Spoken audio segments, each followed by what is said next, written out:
I'm Andrew Moran, Liberty Nation's economics editor. Very, very rocky. Death by government. Drain the swamp. Hello and welcome to another installment of Liberty Nation's Swamponomics videocast. I'm Andrew Moran, Liberty Nation's economics editor. This week, big trouble in Little Tokyo. If you've been paying attention to the Japanese government bond market, and why shouldn't you, you'll have noticed a meteoric jump in yields, particularly among the long-run ones. The 20-year yield is at a 40-year high of 3.2%. The 30-year yield is at an all-time high of about 3.66%.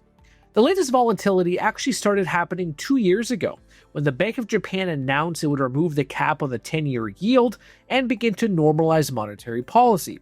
First, by reducing its holdings of Japanese government bonds, and then by raising interest rates. In fact, the short-term policy rate is now at the highest level in 30 years after the December meeting's decision to pull the trigger on a core point rate hike, which brought the policy rate to 0.75%.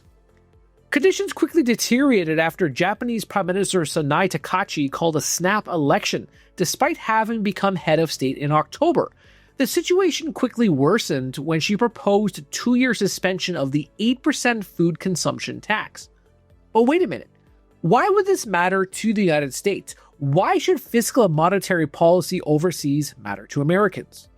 First, a couple of years ago, there was a sell-off when the Bank of Japan announced the end of the yield curve control. This effectively stopped investors from borrowing in yen to buy US stocks at effectively no cost. For years, investors had taken advantage of low-interest debt and then deployed this capital for greater returns. So, what Tokyo does really matters to the US and global markets, but there is so much more. One concern among market watchers is that governments will intervene in currency markets, especially after the Japanese yen surged 1.2% against the US dollar in overnight trading. The second worry, and more consequential one, is that investors are beginning to lose sleep over large and persistent budget deficits. This would lead to financial markets repricing Japanese debt, causing what market experts say would be a systemic event. Stateside, US Treasury yields have been elevated, though they are down from last year's highs.